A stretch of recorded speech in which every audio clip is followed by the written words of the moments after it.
As you board, please move across your car to make room for everyone, and kindly offer available seating to those needing special assistance. Hey, howdy, hey, and welcome to another episode of Disney Assembled. I'm Troy, And I'm Mimi. and we are your happy little father-daughter podcast, here to create joy and share our love for all things Disney. Disney Assembled is sponsored by our patrons over on Patreon. If you would like to join them, check out patreon.com/DisneyAssembled. Yeah, we'd appreciate your consideration for that. It really helps us out, when it comes to the cost of putting this show on. It's $2 a month, and it starts at $2 a month. You can always do more if you like. We would appreciate your consideration in helping us out there. And with that $2, you get access to all the exclusive patron-only content. All right, we are back. It is Sunday, October 13th, 2024. We had a busy Saturday yesterday. I know you had a busy day with your college rivalry game up in the Dallas, Texas area. Yes, I did have a busy I see you weekend. smiling. Everyone seems to be happy and burnt orange today. Yes. Oh yeah, very burnt orange. I am very tired. I got back from Dallas at 2. So if you don't know, if you don't follow college football, I completely understand. But one of the huge rivalries in college football is Texas OU. They compete in the Red River rivalry in Dallas. We play at the Cotton Bowl Stadium, smack in the middle of the State Fair of Texas. And as a student, I get to go. And I sat with a friend, not in the student section, immediately adjacent to the student section, but that's neither here nor there. We were like 200 feet from Smokey the Cannon and right behind the band and right behind the end zone too. So every time Texas was going this way, we got to see them score, as they did many a time, for a 34-3 score, absolutely destroying University of Oklahoma. So good job. honestly, I can tell. Go ahead. I'm sorry. It's so nice up here at the top. Number 1 in the nation, going on 6-ish weeks in a row. There was that one week where we were like number 2, but that was whatever. Don't worry about it. It doesn't matter. It's a great time to be a Texas fan. We've got SEC, we've got Ewers, we've got Manning. It's awesome. I'm loving it. Good stuff. Good stuff. Well, I'm proud of you. And as you can tell, maybe if you're listening on the audio, if you're watching on the YouTube, because I've been putting these videos on the YouTube channel, which is good. You'll notice that Mimi is not in the professional recording studio tonight. She's back in the dorm. Back in the dorm. The studios maybe move the mic a little closer to your weekend. mouth. Can you move the mic a little closer to your mouth? Too far away. I think it's probably fine, but I want to see if it gets a little bit better if it got closer to you, but it's all good. So you had a big rival. It's a little bit better. It's good. You had a big rivalry game yesterday. Good for you. I did. I too went to a college football game yesterday. I took your brother, Disney Assembled brother, and Mrs. Disney Assembled, your mother, my wife. Okay. And we went to Georgetown, Texas to see my alma mater, the Rhodes College Lynx, take on the Southwestern University Pirates. It was not such a joyful day for the Lynx, unfortunately, but I'm glad your team won. Yeah, they didn't have a very good day, so it is what it is. I know one thing, and if any of my former classmates are listening, which you're probably not, but maybe you are, I think the class of 93 would have taken them. I think we would have taken them. Because I was on the football team. Yeah. Yes, I did. I played 4 years at college football, and I played 4 years of college baseball. And yeah, I think my senior league team, or junior team, and senior team would have won that game. But it's neither here nor there. They didn't win, but it was nice to go. What's funny about that is if you don't know the geography of Texas, Georgetown. The lighting was better the other way, even with the shadows. Georgetown, Texas is about 35, 40 minutes. It's really an hour, but on a good day, it's like 35, 40 minutes from Austin. And I was not in Austin, which is really unfortunate because if I had been here, we probably would have all gone to the game, honestly, or gotten dinner or something. Well, after the game, we stopped and got barbecue on the way home at a nice little place, and in Georgetown? we made a whole day of it. In Georgetown, we ate barbecue. So we got home late last night. I don't like as barbecue, so honestly, dodged a bullet there. Oh, good. Well, I enjoy barbecue. I went to a smokehouse, but it was not the Regal Eagle. And speaking of the Regal Eagle Smokehouse, which is located in the American Pavilion, Epcot, USA. We're talking about Epcot, and we're going to continue our series today of the 4 parks, the 4-part series on what makes the park the best park in Walt Disney World. Last episode, we tackled Disney's Hollywood Studios. Today, we're going to talk about Epcot. That is today's episode. So Mimi and I will be going back and forth, sharing our thoughts on why Epcot is the best Walt Disney World park. And maybe one reason why it's not. Right? I have a reason why it's not. Okay. I'm going to share I'm it excited to hear at the end of the show.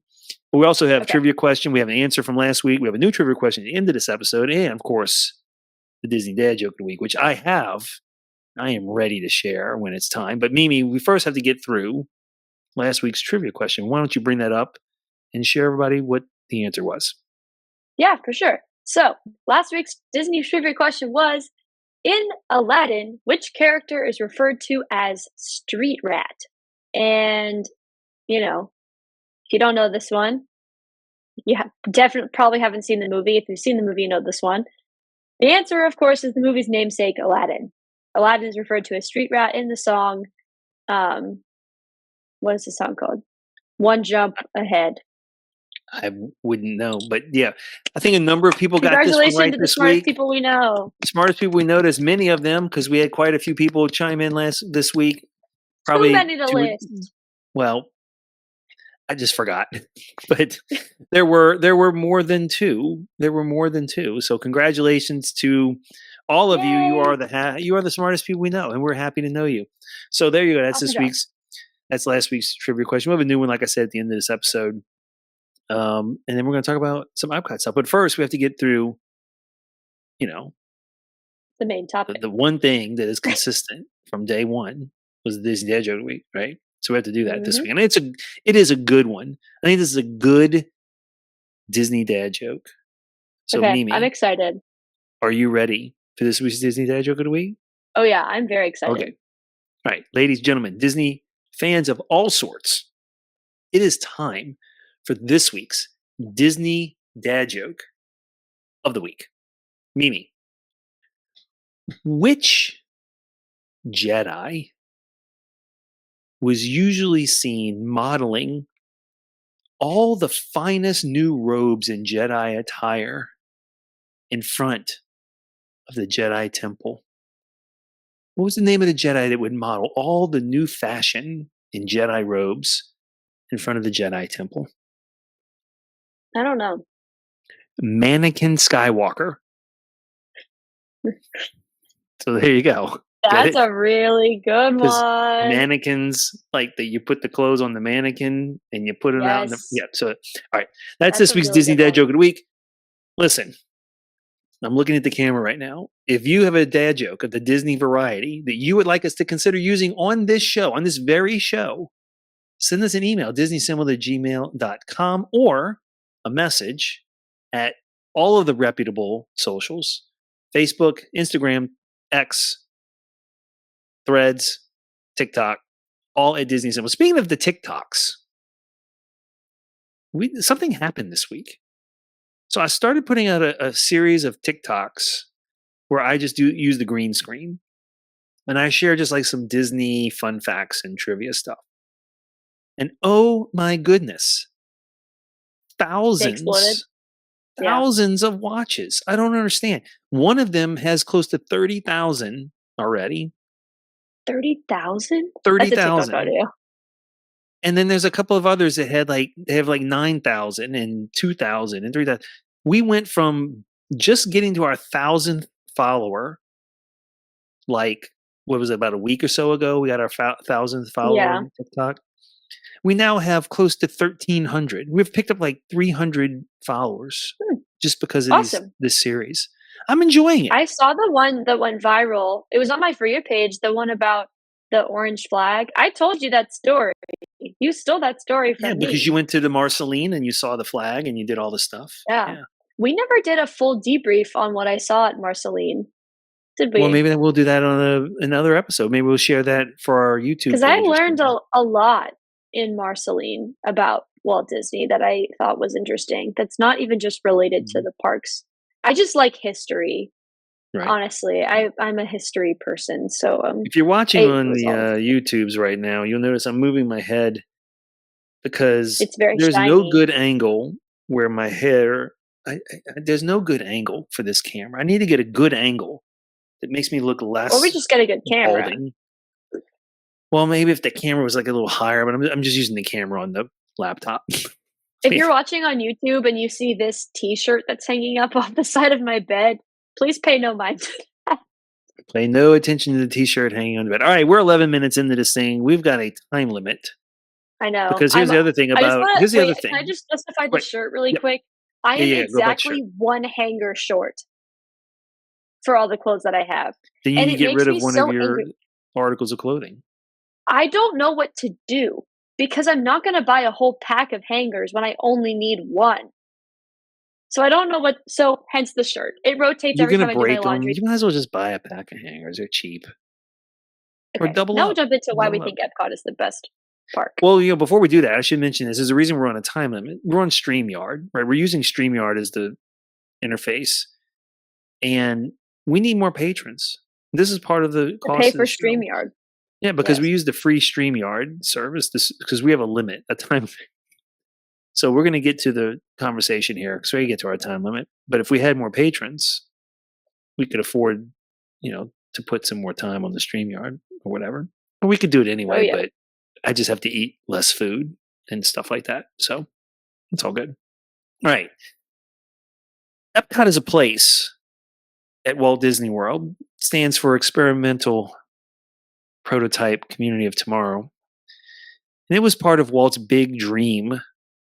And what exists today is not exactly what Walt Disney envisioned for Epcot. If you're on the People Mover, take a look at the little model of Walt's idea for Epcot. That's one of my favorite parts of the People Mover and Magic Kingdom. We're not talking about Magic Kingdom. We're talking about Epcot. And today we're going to talk about why Epcot is the best of the parks. I mean, listen, there's 4 parks there, and only one can be the best. And today we're going to try to convince you that Epcot is the best of those 4 parks at the Walt Disney World Resort in Orlando, Florida. So, Mimi, do you want to get started maybe with some thoughts around why Epcot is the best park? Do you have some thoughts there? Or? Yeah, I'm kind of going to steal one that I think you're going to talk about, so I'm going to keep it to a minimum. I think Epcot has the best centerpiece of the 4 parks. I think Spaceship Earth, the golf ball, the ball, whatever you want to call it, I think it is Spaceship Earth? I said Spaceship Earth. Okay, well that's what it's called. I said that first. I said Spaceship Earth, golf ball, whatever you want to call it, the Epcot ball. Okay. I think it is just so iconic. I think the castle is iconic in different ways and lovely and awesome in different ways. But I think I think Spaceship Earth is a better centerpiece for Epcot than the castle is. I think the castle is a good centerpiece for the whole resort. Does that make sense? Not necessarily working for Magic Kingdom. Or Walt would call it the weenie. Kingdom. The weenie, the focal point. That's what Walt used. And we're not talking about Magic Kingdom right now. I can talk more about my thoughts on the castle in relation to Magic Kingdom Park in the Magic Kingdom episode. But I think the Epcot ball, Spaceship Earth, is the best symbol of the 4 resorts, of the 4 parks. I'm going to piggyback on that. I'm going to take that ball and run with it, that Epcot ball, and run with it. Spaceship Earth is almost a living thing because of the way the lights and they shine and they blink and they do like the different things on the Spaceship Earth. It becomes part of the show in a way that the other focal points in the other parks are not. And I can appreciate the castle. And I know they project things on the castle and they have the fireworks and all that stuff. but the castle itself doesn't come to life the way that Spaceship Earth comes to life. It is almost as if it is a sentient being of its own accord, right? It literally has a personality because of the way it lights up and the way it interacts and the way it is part of the show. So I would agree with you. I think that Spaceship Earth, not just the attraction, which is fantastic enough as it is. No, I mean the physical structure. The structure has personality, is unique, and makes Epcot the best part. That is a definite reason why Epcot's the best part. All right. No, I want to share one of my ideas around why Epcot, because I agree with you there. I'm going to add a new one. I'm going to tell you, I think Epcot is actually 3 different parks in one.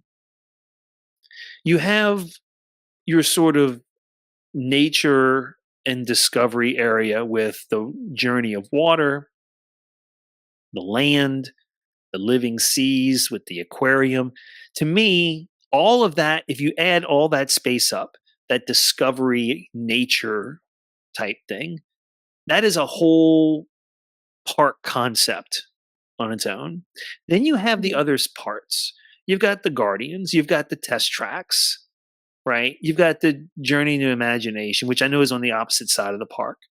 And so Mission that Space to me, is over there too. Mission Space, right? And the Space 220, right? So then you have that piece. I maybe enroll Spaceship Earth as the attraction into that. That's a whole separate, in my mind, park concept. And then you have the entire World Showcase, which to me could be a totally separate park in and of itself. Oh, absolutely. It could 100% be its own gate. I mean, it has its own gate. Right. And so to me, Epcot, and you just hinted on another thing that I think makes it special. We can talk about that in a minute. To me, Epcot is more than one park. It is multiple parks wrapped up into one park. Animal Kingdom, it's one park in my mind. Magic Kingdom, one park. Different lands, I get it. But it's one obvious park concept. Right. Hollywood Magic Studios, Kingdom same basic lands concept. could not be their own parks, right? Right. But to me, Epcot, they found a way to take different concepts, put them into one park. So you're actually getting multiple parks in one park, if that makes sense. Yeah. It's like an onion. Epcot's like the onion. It has layers. Yeah, right. Absolutely. So, yeah. I think Epcot, I'm going to transition out of this, and I think this is what you were going to talk about, so I'm going to keep it brief.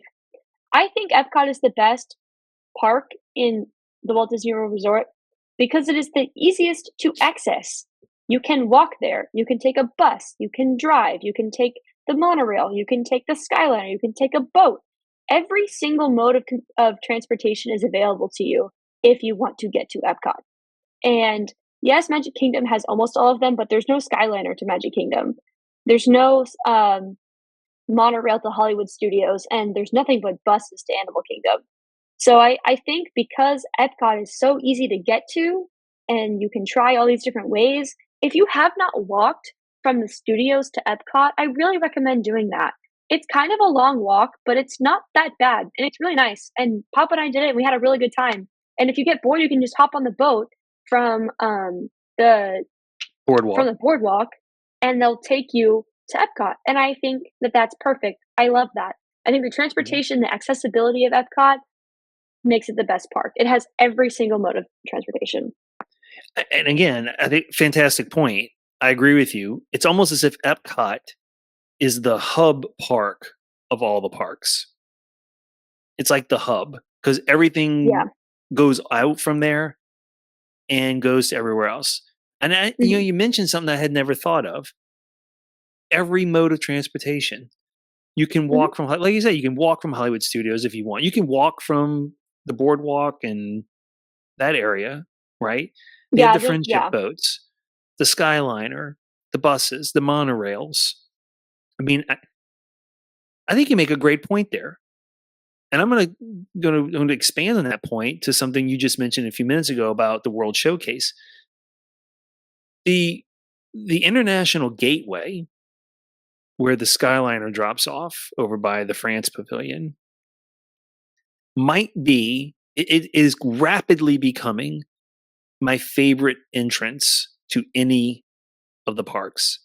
It is a fantastic entrance. It's never extraordinarily crowded.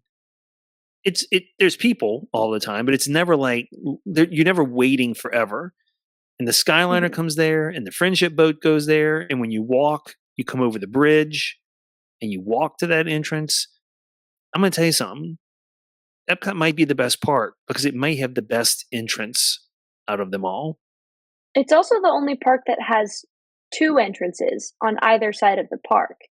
Every other park, you have to go in through the front, and you have to walk down Main Street. You have to walk up Sunset Boulevard. You have to, or I'm sorry, whatever. It's not Sunset Boulevard, but like the other one. You have to walk up to the Tree of Life in Animal Kingdom. In Epcot, you get to choose. I know I said that Spaceship Earth is the best like weenie of all the parks, and I stand by that. But I think you can make an argument that the World Showcase in the Lagoon, the Lagoon, also might double as a weenie for that park because of how popular the World Showcase has become, and you can really decide which angle you want to go at, and they're both just as good. The World Showcase is, I think, the International Gateway is my favorite way to enter a park as well. I also think it's ingenious. I think it's perfect. Giving people immediate access to the World Showcase is a correct decision. Listen, can't argue with that. 2 entry gates, move people around, all the options, definitely makes it one of the better parks, if not the best. And today, it is the best. I'm going to talk about food. I'm going to talk about food please. Because I will tell you this. We're going to get to Animal Kingdom at some point in this series. But you can't deny that Epcot, the variety, and especially during Food and Wine Festival, there's something for everyone. There's all types of food options. There's all kinds of drink options. If you want to go with, and it's a great park to go with adults. Like if you want to have a more mature experience, right? Where it's not, because Magic Kingdom, there's a lot of families. There's families at Epcot. But if you wanted to have more of an adult party or a young adult party, have a few drinks, go here, go there. You can make it an adult party very easily. It's a great place to have a great time. I mean, you and I guess I'm combining reasons why it's the best park. Let me tell you something. You and I were at New Year's Eve at Epcot. Yes, we were. I wouldn't want to be anywhere else on New Year's Eve for a party. That was absolutely fantastic. It was all grown-ups. Yeah.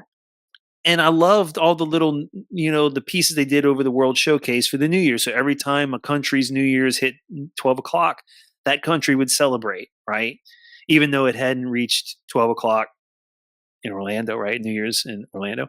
So if you want to have a good time, I know it gets a reputation now as being the festival park, which I think makes it the best park. It's one of the reasons why it's but the festivals, the parties, and of course the food and drink options, there is no combination of entertainment better than what the live music on the live music stage, right? The concert series. I mean, it's a music festival. It's a food festival. I mean, and it's got a fantastic nighttime show at the end. Well, I mean, it's not the greatest one we've had, but it's a good nighttime show. Right? Hey, I mean, one of it was the best part. I mean, Harmonious is one of my favorite shows of all time. So, just want to correct you on the Nighttime Spectacular situation. Well, I think Harmonious was fantastic. Look, I loved Harmonious. I'm not as high on Luminous. Yeah. It's not bad. I think, but yeah. I kind of want to piggyback off of that and talk about sort of the events, because you kind of briefly mentioned the festivals and the Nighttime Spectaculars. The events that Epcot has are very different than any other park. I mean, Hollywood Studios doesn't do very many after hours events. Animal Kingdom doesn't do any sort of festival. And Magic Kingdom does the holiday stuff. But Epcot always has something new going on in its park. And I think that that's why it's the best park. I think regardless of what anyone wants to say about how it's not what Walt envisioned for it, he wanted it to be discovery based and all these IPs. I think it is still exactly what Walt wanted of it because there is constantly something new and interesting happening at Epcot because of the way the festivals work. And that is completely unique to Epcot, and I think that that makes it the best park. The food and wine, flower and garden, art, and what's the other one? Or is it just Festival of the Arts? Festival Like of the that Arts. Holiday. They have the holidays. They have holiday stuff, and all of those come with something unique to them that make them fun. And I think that that makes Epcot the best park. And I think Epcot Forever was a fan favorite for a hot second, and then it wasn't. I think Harmonious is a show that I love. Luminous people don't really like as much, but the Nighttime Spectaculars so far in Epcot have long been considered to be better than the ones at Magic Kingdom. And I think that makes it different. That's what I've always heard, that Epcot was the place to be at night. But I might be wrong. Well, yeah, it depends, but it's a different kind of show. Yeah, and I think that makes Epcot the best part. Yep.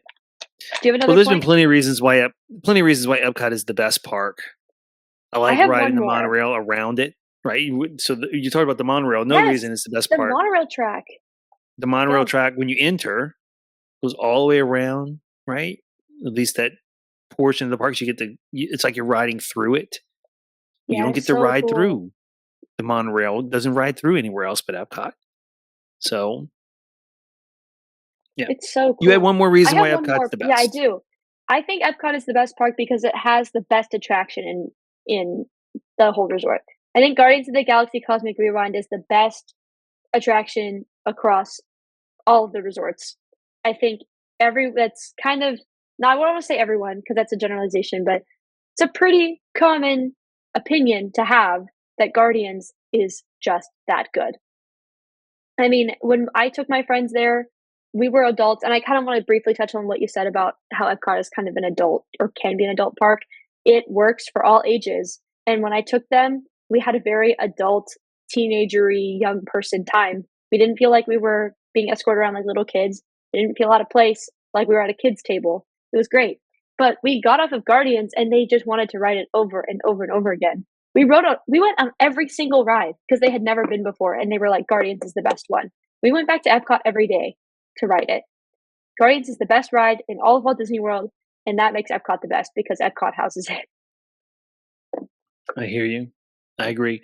I don't have any more reasons why it's the best park. I think we laid out some fantastic reasons why it's the best park. We only have a few minutes left in this episode. I did want to touch on one reason why I believe it is not the best park.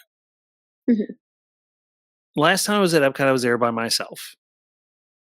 I did not find Epcot to be a good park to be in by yourself. It is a park to go with a group. It was hard alone at Epcot. Now, there were many reasons why it was hard for me to be at Epcot. One was, there was Food and West, it was parties, festivals, and I was just there by myself. But mostly because of you. Because you and I have tons of nostalgia and memories in both the seas and in Ratatouille, right? We've kind of made some moments for us and some family bonding time. It was really hard to be at Epcot without you because everywhere I went was like reminding me that you and I have had some great father-daughter moments in Epcot that I will remember forever. And so that's one reason why Epcot is not the best part for me, which is it was hard to go alone to Epcot. As a matter of fact, it was really hard, I'll just put it that way, to be there without the family and without you, especially at Epcot. So, there you go. Do you have a reason why Epcot is probably not the best part? Even though we know it is, because we just told everybody how it is, but is there a reason why maybe somebody would say maybe it's not the best part? I think this is like a less emotional reason and more logistical. I think its layout is terrible. I think coordinating Epcot is a nightmare. It's very easy to get lost. Like, that's it. That's all there is to it. I think that the walls have come down, which has made it a little bit easier, right? But I still think, like, when I'm standing at Figment, I have been to Epcot many times, guys. Like, Disney fan, okay? We go at least once a year. I could not tell you how to get from Figment to Guardians without getting lost at least once. They're like to me, they're like completely different. It's like what you said, they're completely different parks. I'm like, and while the completely different park thing is a good thing, it works for its integrity. On a map, it's a little bit confusing. I couldn't tell you where Journey of Water is either. I could not tell you how to get there. Right. No idea. I just happened to stumble upon it every single time. And I'm like, oh, look. I think the layout of Epcot is not good. I hear you. Well, you know what is good? A new trivia question. And when we only have a few minutes left for this week's episode, so why don't you share with everybody what this week's trivia question is? Okay, yeah, I would love to. So, if this week's Disney trivia question of the week is, what does CDA stand for in Monsters Incorporated? So one more time, what does C as in cat, D as in dog, A as in apple stand for in Monsters Inc.? So, if you guys have answered the question or any thoughts on why Epcot is or isn't the best park in Walt Disney World, please feel free to send us an email, disneyassembled@gmail.com, or you can send us a message on Instagram, Facebook, Twitter, TikTok. All of those are at Disney Assembled. We just want to hear your thoughts, comments, jokes. Let us know. But if you guys want to support the show further, link to our TeePublic, Patreon store, and all that other awesome stuff is on the website, disneyassembled.com. Make sure to go check it out. Yeah, we'd appreciate you checking that out. And of course, the best thing you do is share the show with your friends on your social media networks. Leave a rating or review if you haven't done that already. Ratings, reviews are nice. We love to see them. We love to read them. And if you haven't checked out our YouTube channel, like I mentioned earlier, we've been putting these episodes and stuff out on the YouTube channel. So check us out there. Hit that subscribe button. We'd really appreciate it. All right, Mimi. Good job. Virtual high five. All right. Ladies and gentlemen, Disney fans of all sorts, we hope that this episode brought a smile to your face, some extra magic to your day, and that very important sprinkle of pixie dust to your week. We truly appreciate you listening, and until next time, see you real soon. See you real soon. Please collect your belongings, watch your head and step, and take small children by the hand.